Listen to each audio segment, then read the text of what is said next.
أعوذ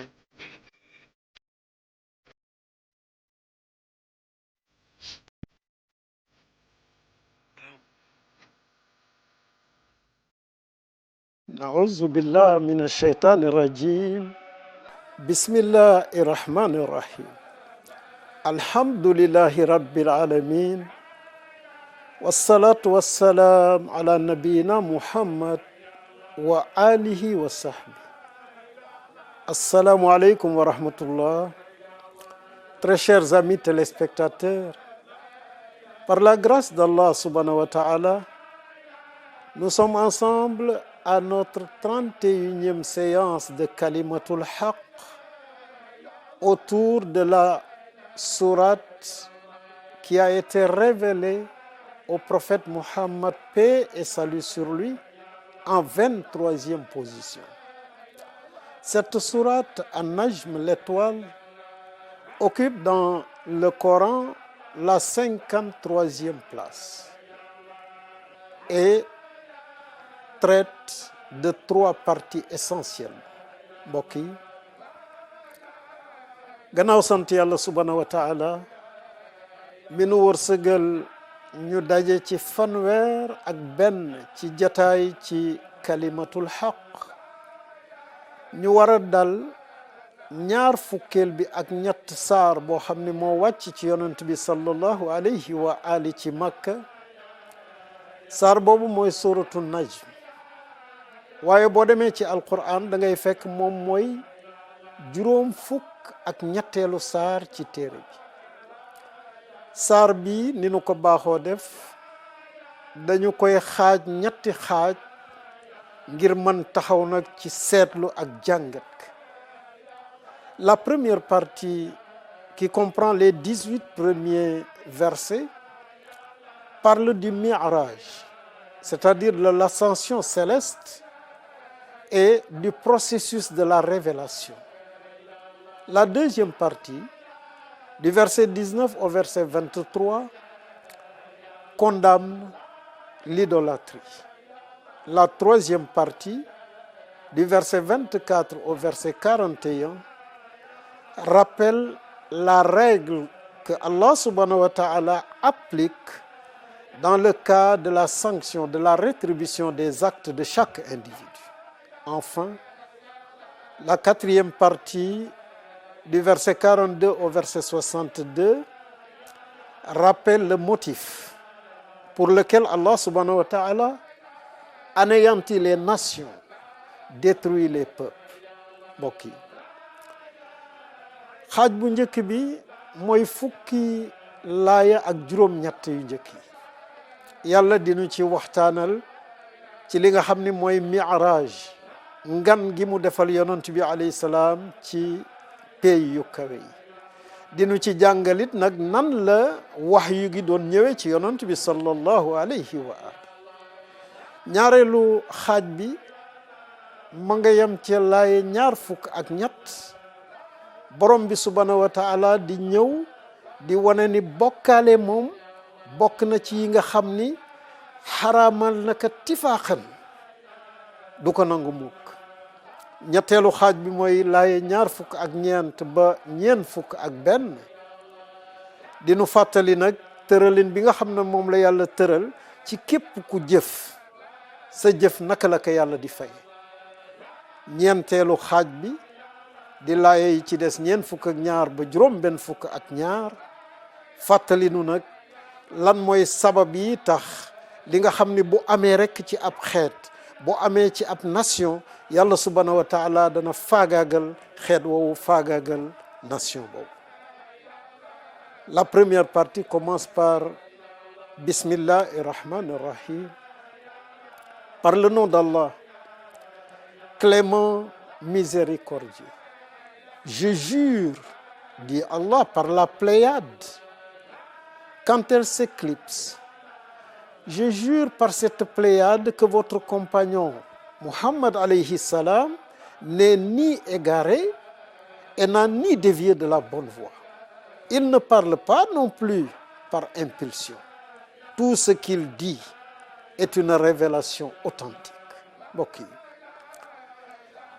borom bi tàmbali ci ni alquran baaxoo fàttali ñu kan mooy yàlla mu ne bismillah ci turam bi yàlla moomu arrahman jëmmam ji yërmande la arrahimi mooy jëflante ak yërmande mu ne wan najm waat naa ci biddéew yi biddéew bi muy waat fii nag mooy dëllooñ gi li ñuy wax dëllooñ mooy biddéew bi nga xam ne moom mooy joxeñe toujours kaaba gi mbooloom biddéew la war na mat fukk ak ñett boo ko xoolee rek fu mu la joxañ boo fa jubloo yaa ngi ci penku yaa ngi jub kaaba gi yàlla mu ne waat naa ci biddéew bii di dëllooñ gi isa hawa boo xamee ni bii dem na ba ma ngi suux bon fajara ngi jot mu ngi delluwaat maa dalla saahibukum wa ma gawa lan lay waat mu ni seen mbokk mi muhammad alayhi salaam moom maa dalla réerul wa ma gawa jengul jaddul njub jaddul dëgg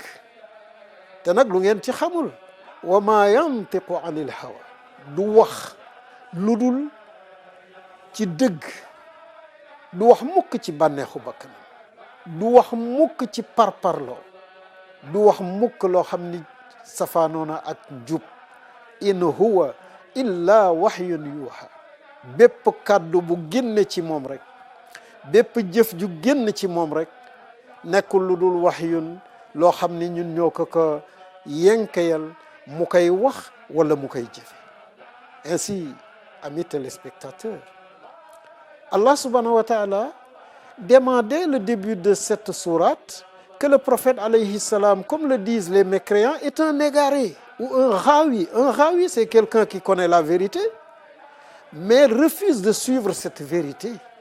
mbokk yi gis nga bon mu ubbi saar bi rek mu wax ñu ci yonent bi alayhi salaam weddi li yéeféer yi wax ni moom dafa nekk ci dalal dafa réer ndax jaamul xiram yi ñuy jaamu ñu ne ghawi al ghawa mooy koo xam ne da ngay xam dëgg lii xam naa ni bu baax mooy dëgg waaye ma ne que fa ñukk topp leneen ngir samay bànneexu bakkan wala ngir ragal doomu adama. Et il continue par la confirmation par le prophète alayhi salam qui a dit tout ce que je dis est vrai. Quand il dit ça, les compagnons lui dirent pourtant tu plaisantes avec nous parce que nous on pense que quand on plaisante on peut dire tout ce qu'on veut, même des contre-vérités. La meilleure des créatures, le prophète Muhammad, paix et salut sur lui, leur dit je dis la vérité en toutes circonstances, que je plaisante ou que je sois dans une situation sérieuse. mbokk yi ki gën ci ñi yàlla bind ki gën ci ñi jant masa tiim wax ak bi saaba yi mun leen laa aqulu illa haqqan man du ma wax lu dul dëgg lépp lu ma wax dëgg la wallahi gaa ñi ni que fa innaka tudaa'ibuna yow léeg-léeg da ngay kaf ak ñun di ree parce que ñun li ñu jàpp mooy booy kaf lu la neex mën nga ko wax ci lu dul dëgg mu ne leen inni laa aqulu illa haqqan mu ne dama ni leen man du ma wax lu dul dëgg may kaf nag wala ma nekk ci li ngeen di tudde sama dëggu ndare kam. Amis téléspectateurs, toute sa vie le prophète Muhammad, paix et salut sur lui, n'a eu d'autre but dans sa vie que de transmettre le message d'Allah subhanahu wa ta'ala sans jamais rien ajouter ni retrancher.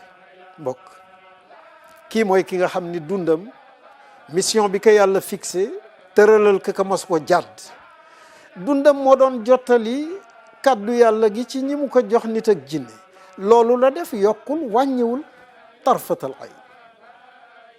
Le verset 5 enchaîne avec le processus de la révélation après qu'Allah subhanahu wa ta'ala nous ait décrit, fait le portrait du caractère du prophète alayhi salam. Il nous parle maintenant du processus de la révélation reçu par le prophète Muhammad, paix et salut sur lui. Et il dit c'est un ange fort, puissant, imposant qui lui enseigne. Donc il lui remet ma révélation, moi Allah subhanahu wa ta'ala.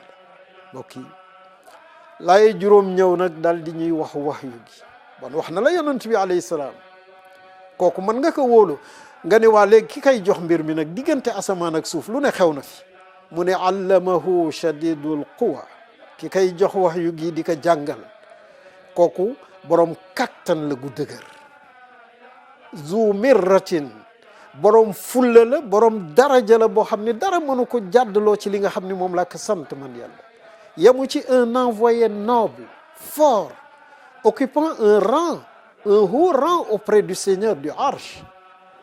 Jibril, il s'agit de Jibril. Allah nous dit, il est digne de confiance et tous les anges lui obéissent dans les hautes sphères.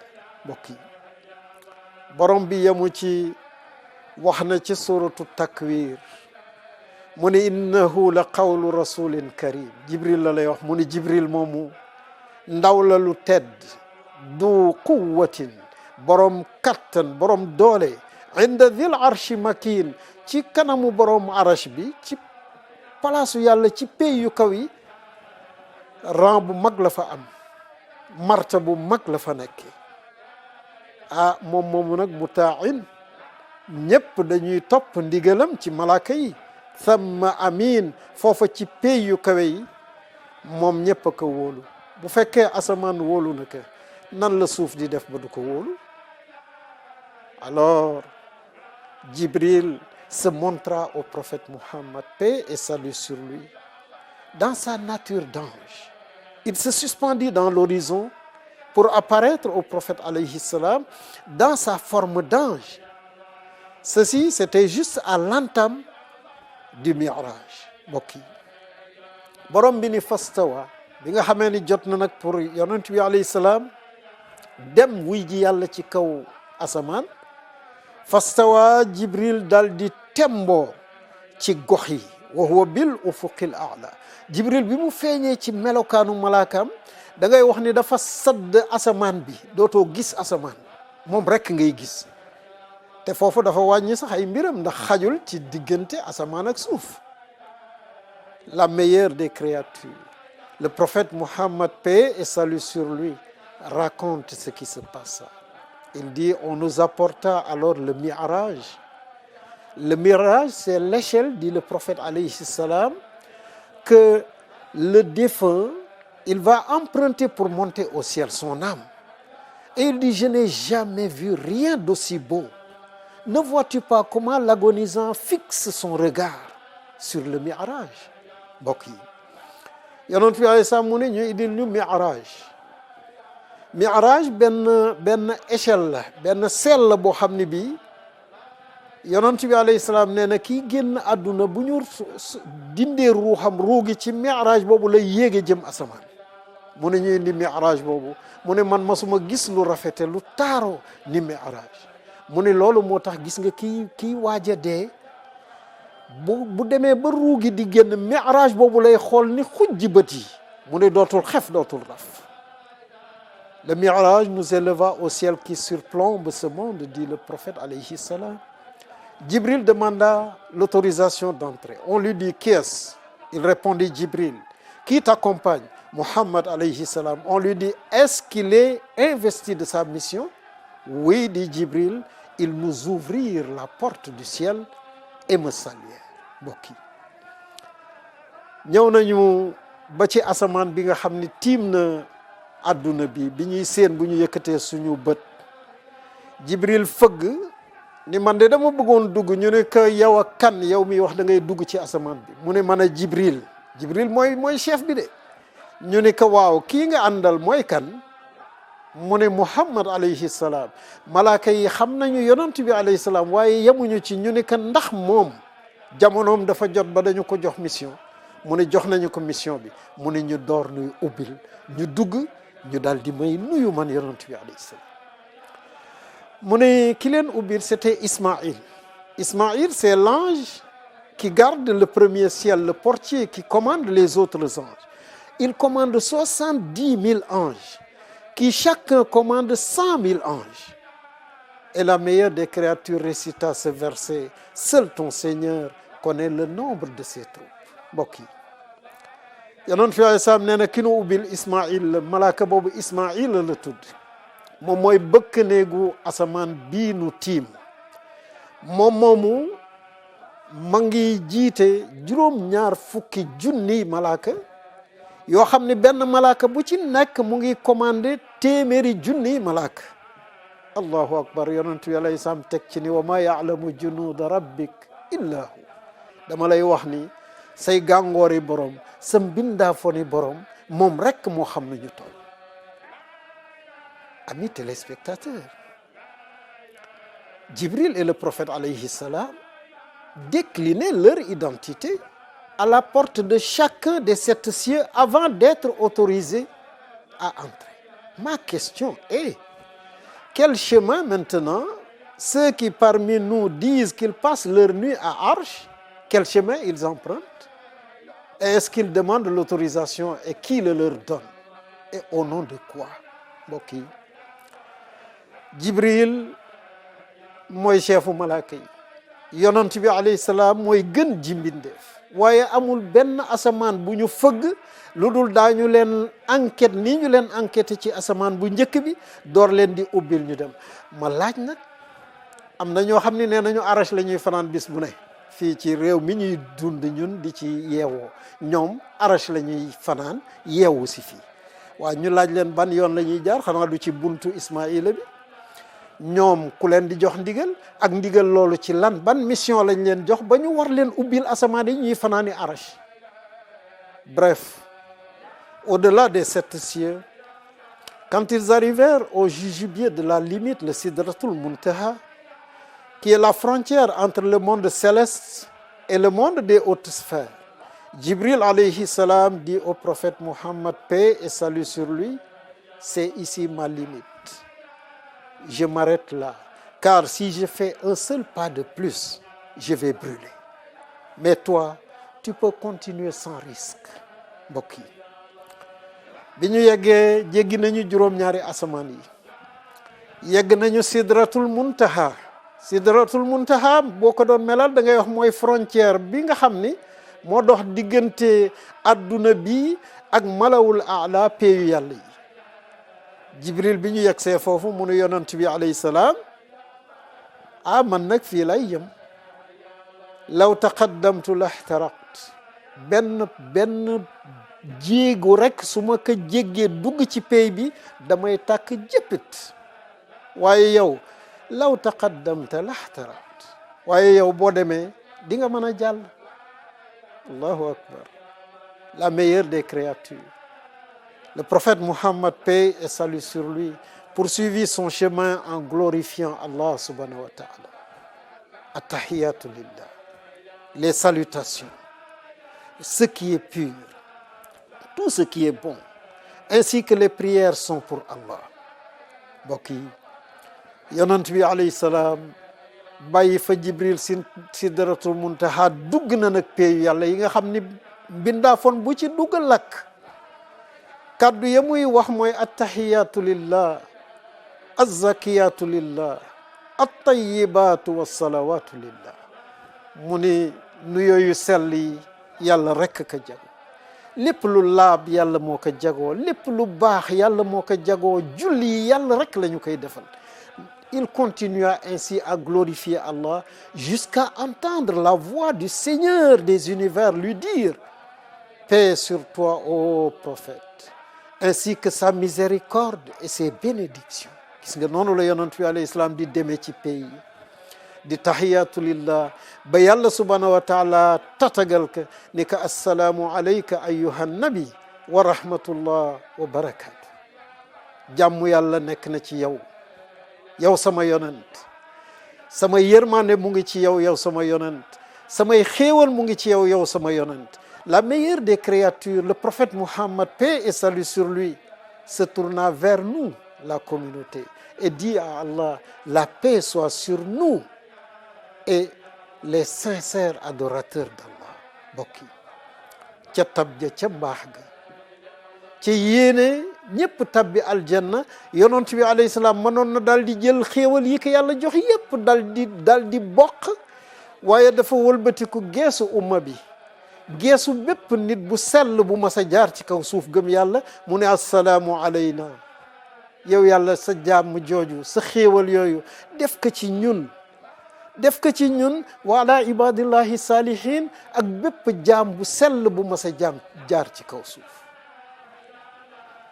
Jibril suivait ce dialogue depuis Sidratul Muntaha. Et Jibril s'exclama: j'atteste qu'il n'y a de divinité qu'Allah, et Muhammad est son adorateur et son messager. xoolal fa Jibril toll ci Sidratul Muntaha bi mu déggee kaddu yi yàlla weccanteeg yonent bi alayhi salaam mu dal di feddali waat pas-pasam mu ne ashhadu an la ilaha illa allah wa ashhadu anna muhammadan abdu wa rasul. man daal seede naa ne yàlla mooy kenn, seede naa ne Muhammad mi mooy ndawam mooy jaamam bi mu samp ci kanamu jaam. Et on déconnecta Jibril.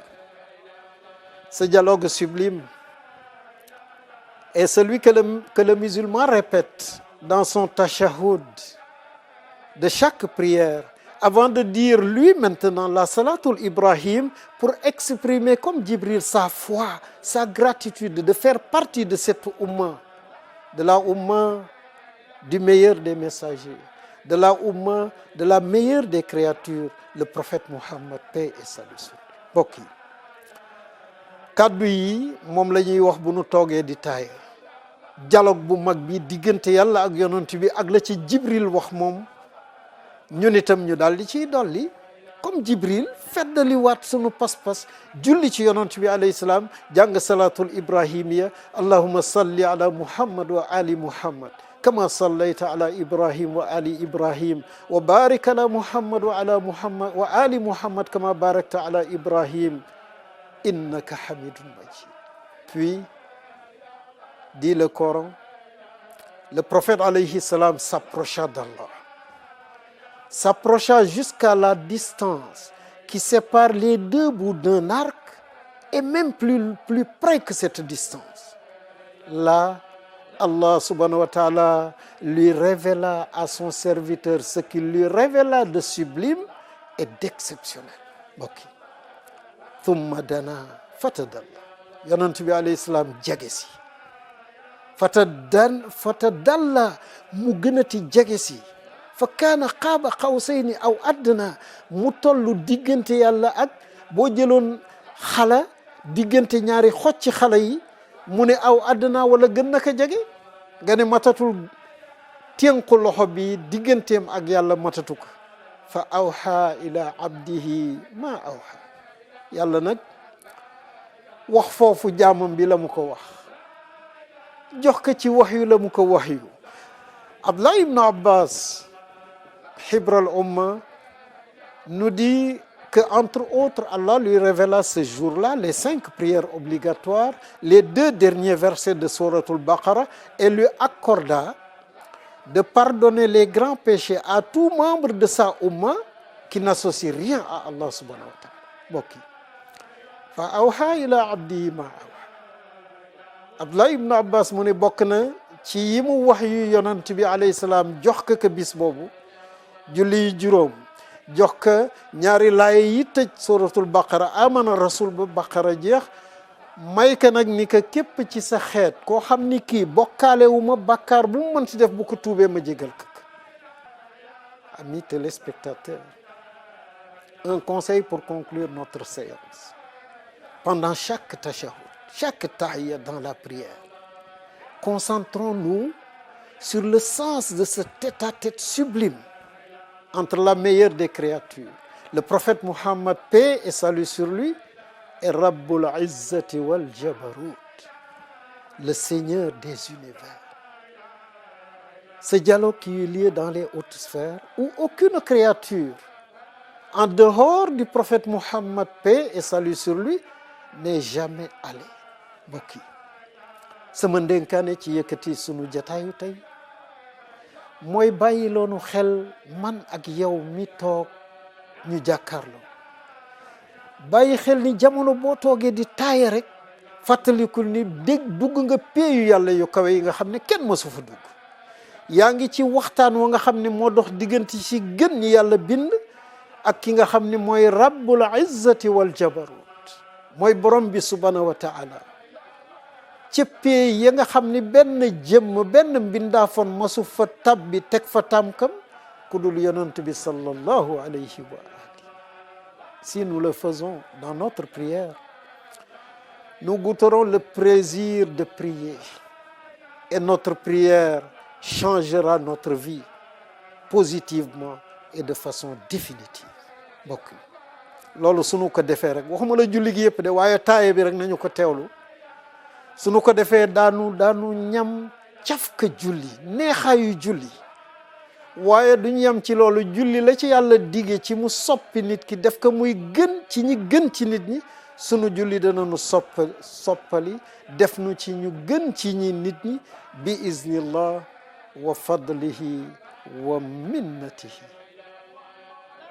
ñu nekkoon fii ci kalimatul xaq ci seen télévision bi wër àdduna ndar képp ñaan yàlla subhanahu wa taala mu defal nu dégg ak topp ñaan yàlla subhanahu wa taala yal na yàlla doon suñu ndimbal mbokk yàlla bu nu yàqu yàlla bu nu yàqule topp yàlla gën a jafe ci jamono yi nuy dund yàlla na nu ko yàlla yombal mooy yàlla fi gën a yomb yàlla nañ ci yàlla musal defal nu mujj gu rafet làq nu fu yàq eggul yiir nu ci malaanam suturaam yàlla jubal nu jubal sunu njaboot ubbil du buntu muur ak wërsëg bokki lu nu am yal na nu am yàlla lu nu ñàkkit yal na nu am yàlla bi jaa'i nabil Mustafa sallallahu alayhi wa ali.